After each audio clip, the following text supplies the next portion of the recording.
Hi, it is so good to be here.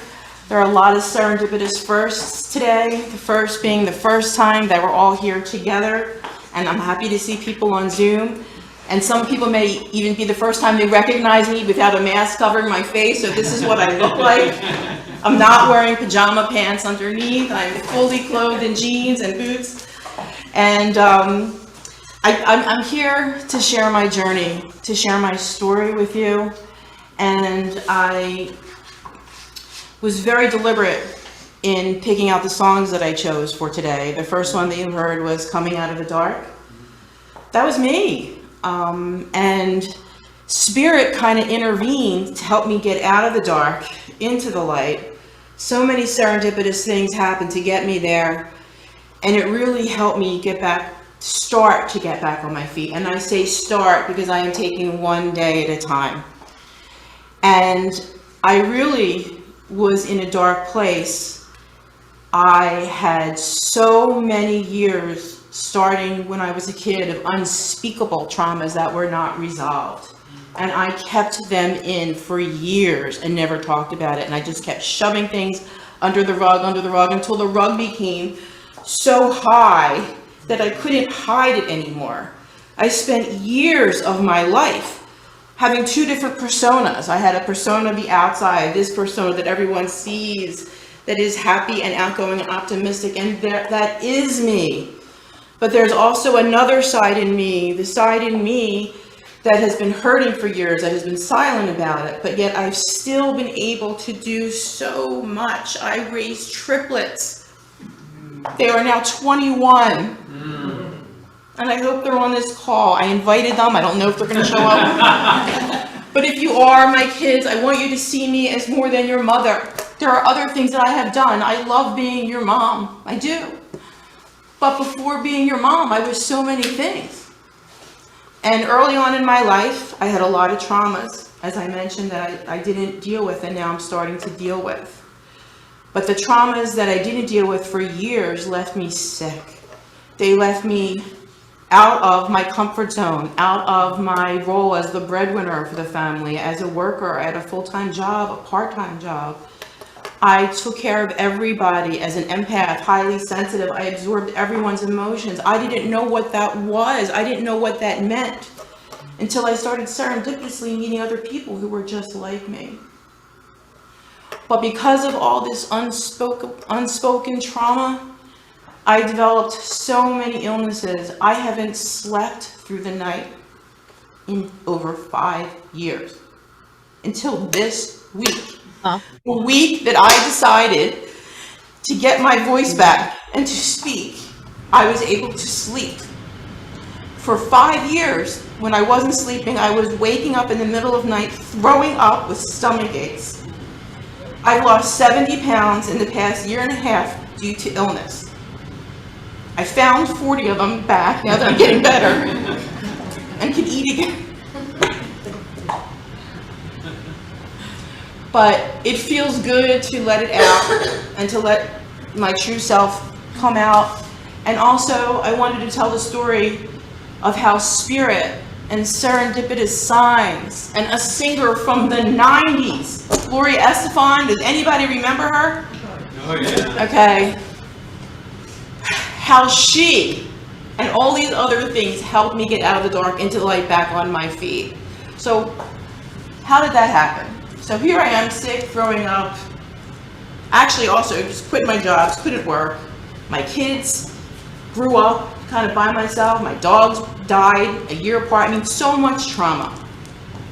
And then all of a sudden, Spirit shows up and said to me one night during witching hours, 2 o'clock in the morning, woke me up and said, look up Gloria Estefan. Look up the history of Gloria Estefan. Gloria Estefan in 1990 got in a bus accident in Pennsylvania. She broke her back. She couldn't walk. When she was taken to the hospital, her husband was with her, and they were back and forth in helicopters, and it was so dark and gray, and all of a sudden a ray of light came out of nowhere. And he wrote on a piece of paper, "Into the Light," and that became actually the title of the album that Coming Out of the Dark is on.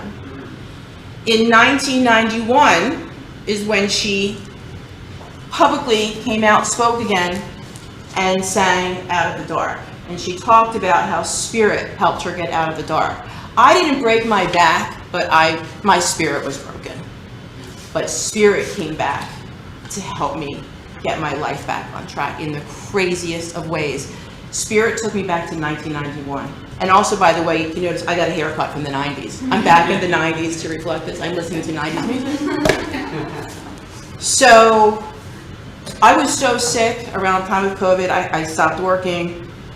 And I had to sell my house of 25 years, which was really hard. It was the house that we grew up in. And for 25 years, I didn't organize my garage. And I decided to sell my house. Let me start with the garage. And I went to the garage, and I started to pack up, and I found a VCR. Does anyone even remember what a VCR? I found a VCR with one tape on top of the VCR. The tape was dated 1991, the same year that Gloria Estefan recovered. 1991, I was 21, which is the same age as my triplets. In 1991, my college boyfriend surprised me and his mother recorded on tape a video of him surprising me buying me a car for my 21st birthday. And I saw the tape and it was written Lori's 21st birthday, but I didn't have a VCR. I didn't know how to use the VCR, and there were a bunch of bees, get this, bees in the VCR. So I'm like, I'm not going near this. But the bees were my grandmother, a symbol, a sign that my grandmother was there. And so I took the tape out and I just said, okay, I'm gonna look at this later.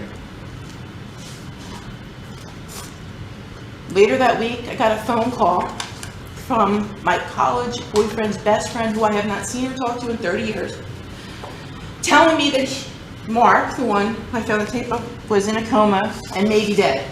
Maybe. We don't know. So for 9 days, his best friend called me, we stayed in touch, and he filled me in what happened over the past 30 years. And I got kind of closure, and we prayed and we hoped he would make it. But he didn't, and he was 50, and he died at 50. And for 30 years, I tried to reach him to try to find out what had happened. He would never see me. He moved to another state. And then he died, and I never got closure. Well, his friend helped me, and then he came back. He started doing things that kind of got me back on my feet again, to show me that there was a time that I did have support. There was a time that I had a ton of friends. There was a time that I had good things in my life. There was light in my life. And he took over my car. He started putting addresses in the GPS of where his best friends lived, and where, if he were alive and came back, he would have showed me and taken me to. So I got closure from that. So that was the first thing. The second thing that happened that was bizarre is I realized I had the ability, I have these gifts, which I didn't know were gifts. I thought I was crazy. The therapist I was talking to thought I was crazy. And because I would tell these stories of what was happening to heal me, to get me out. And my very best friend from elementary school, her mother came to me and said, I need you to call my daughter.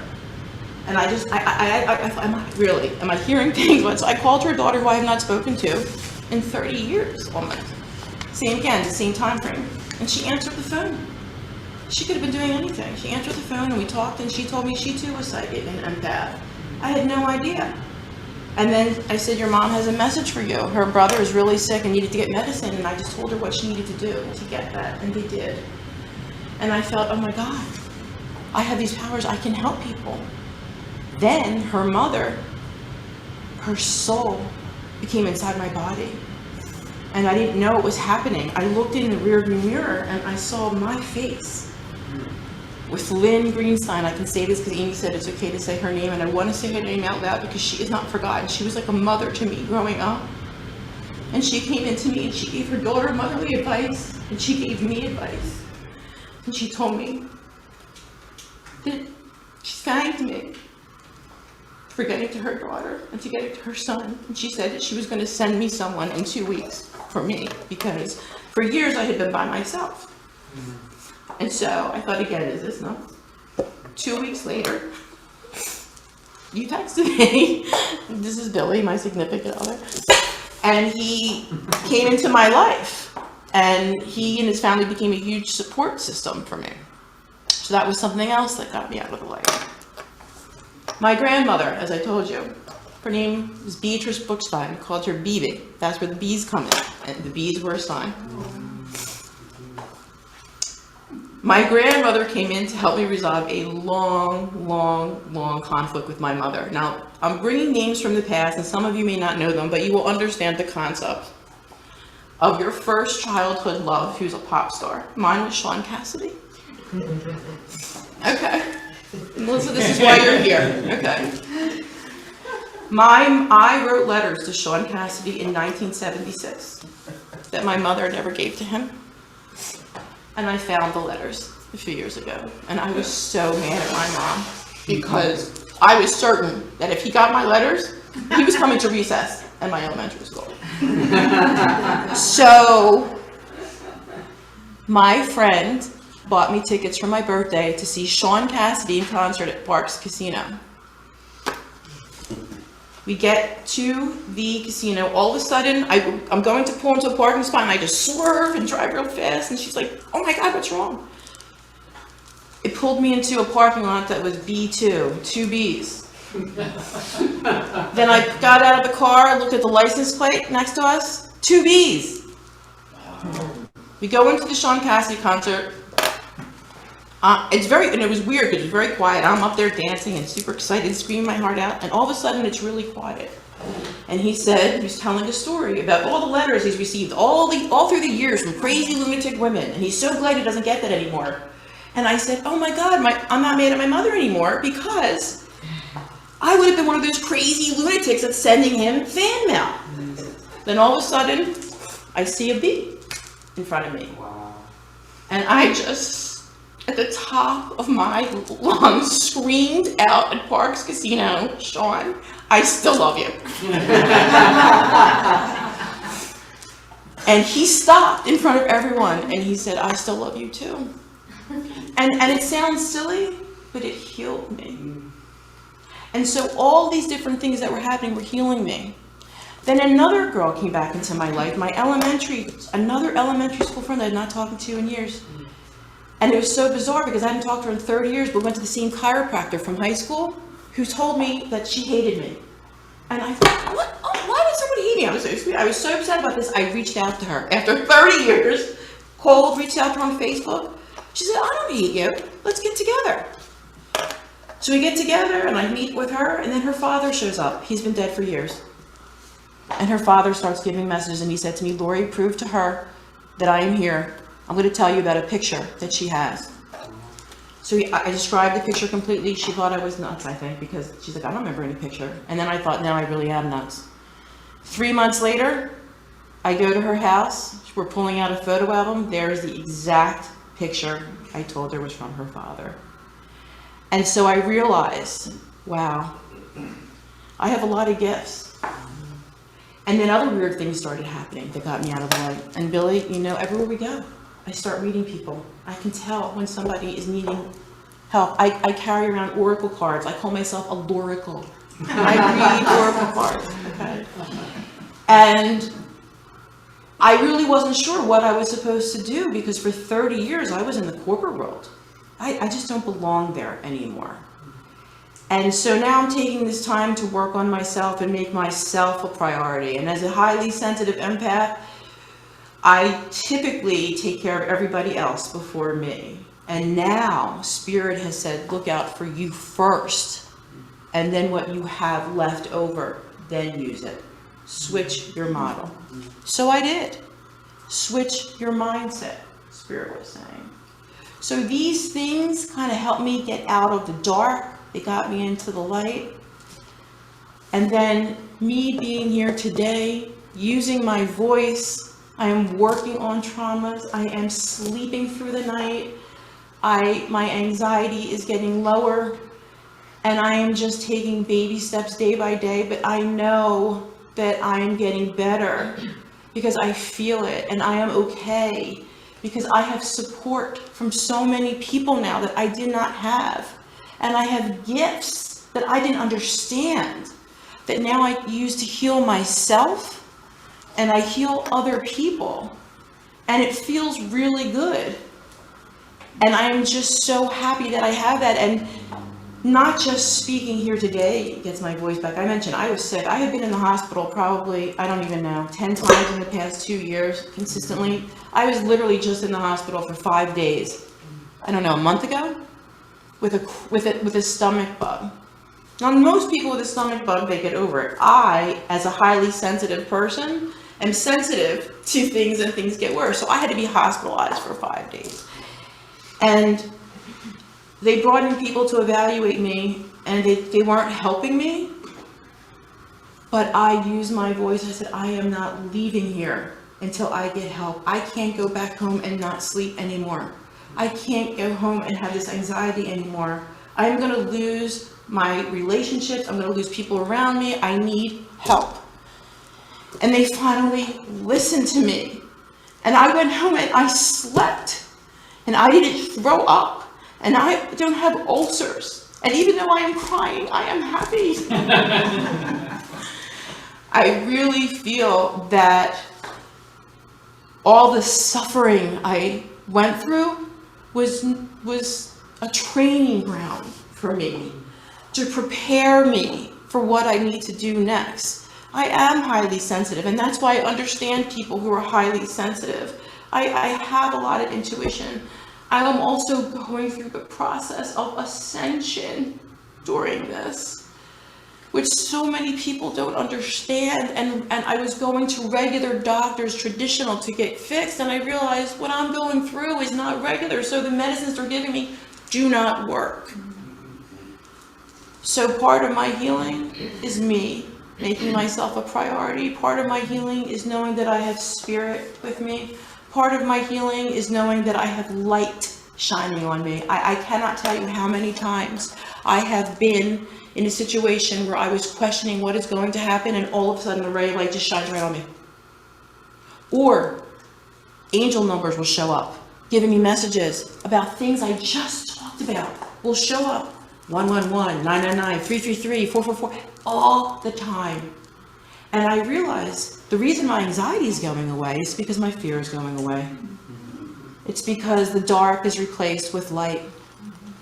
And Gloria Estefan, coming back in the 90s, coming to me in the middle of the night, these songs showing up on my playlist, I realized for me to heal, I had to go back to the past. I had to go back to 1991 to be present and enjoy what I have here.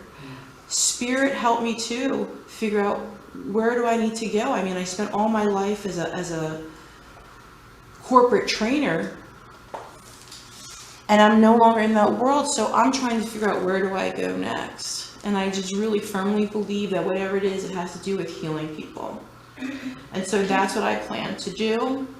And this today was so good to heal myself. And the second song that you're going to hear as the closing song is so much different than the opening song. The opening song, Coming Out of the Dark, was kind of to set the pace, to show you where I was in the dark. But by the end, I'm back on my feet. And she had another song called Get On Your Feet. The interesting thing about that is, when Gloria Estefan got into the tour bus accident in 1990, the tour was Get On Your Feet. And then she broke her back and couldn't get on her feet. So I think Spirit was telling me, Lori, even though you think things are dark, you've always gotten up. Continue to get up. Just like Gloria Estefan did, and now it all makes sense to me. And all these pieces that were coming at me at different places, ascension, psychic abilities, channeling. I mean, I've had people come to me even from other people's families. I mean, Billy's family came to me, his father, his aunt, they watch TV with me.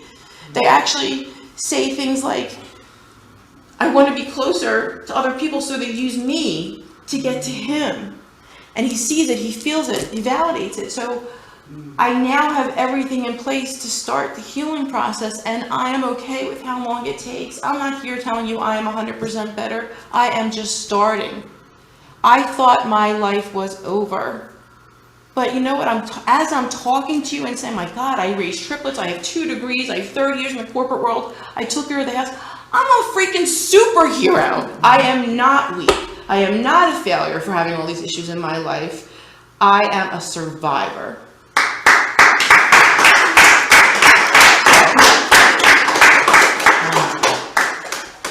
So thank you for having me to share this. And, you know, I just want to say, if you have a story that you want to share and you're afraid to tell it, tell mine. And then tell yours. But tell somebody. Use your voice. So, take this.